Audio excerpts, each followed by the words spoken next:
Pertanyaan terakhir dari Ummu Malik. Tafadhal. Assalamualaikum warahmatullahi wabarakatuh, Ustaz. Waalaikumsalam warahmatullahi wabarakatuh. Barakallahu fiik, tafadhali. Izin bertanya, Ustaz. Ana ingin menanyakan tentang hadis itu, periwayatannya tuh bagaimana ya, Ustaz? Maksudnya kan misalnya hadis qudsi yang udah diriwayatkan oleh Imam Ahmad dan Imam Tirmizi. Seperti pekan lalu itu ya Ustadz ya, yang mengatakan kalau orang udah umur 80 tahun ke atas itu Allah sudah mencabut semua keburukannya misalnya. Lalu kan Ustadz bilang menurut Imam Suyuti itu hadisnya doif.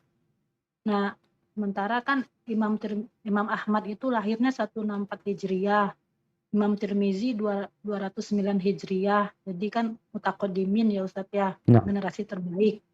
Nah, dia bilang bahwa aku tidak akan memasukkan hadis ke dalam kitabku apabila tidak sahih atau apabila tidak diamalkan oleh para salaf mutaqaddimin. Sementara Imam Suyuti ini kan bisa dibilang ulama mutaakhirin ya Ustadz ya, di jauh lebih muda lah.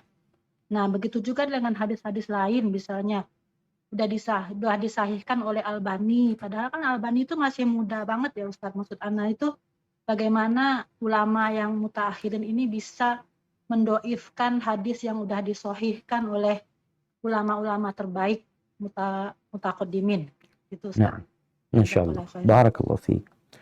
Iya, ahibati fillah. Mensahihkan dan mendoifkan hadis ini adalah ijtihad. Jadi ijtihad para ulama.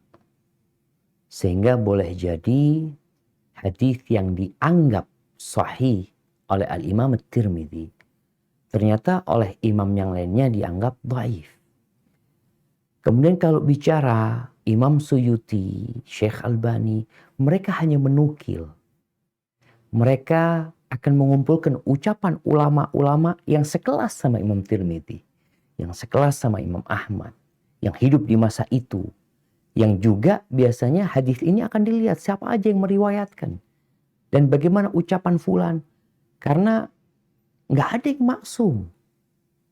Jadi ketika mereka mensahihkan sebuah hadis Imam Tirmidzi umpamanya, ternyata Imam Tirmidzi kalau kelewatan gitu, hadisnya dianggap bersambung, ternyata nggak bersambung. Fulan ini mudallis umpamanya, fulan ini nggak meriwayatkan hadis ini secara langsung. Loh, buktinya apa? Oh, ternyata buktinya ada di kitab lain.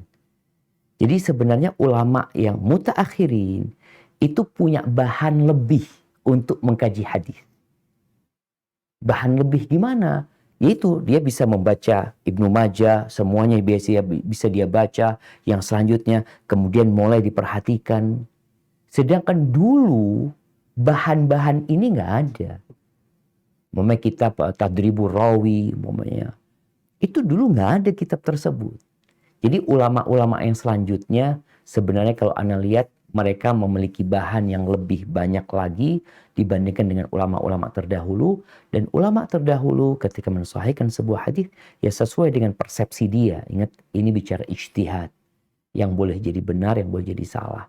Dan semua orang omongannya bisa diterima dan bisa ditolak. Kecuali omongan Rasul SAW. Jadi mungkin seperti itu.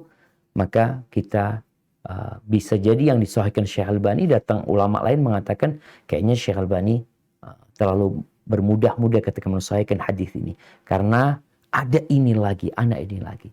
Jadi kembali kepada ijtihad. Barakallahu fiik. Baik. Ahibati fillah, mungkin kita masuk ke sesi kuis. Tafadhol lagi. Nah.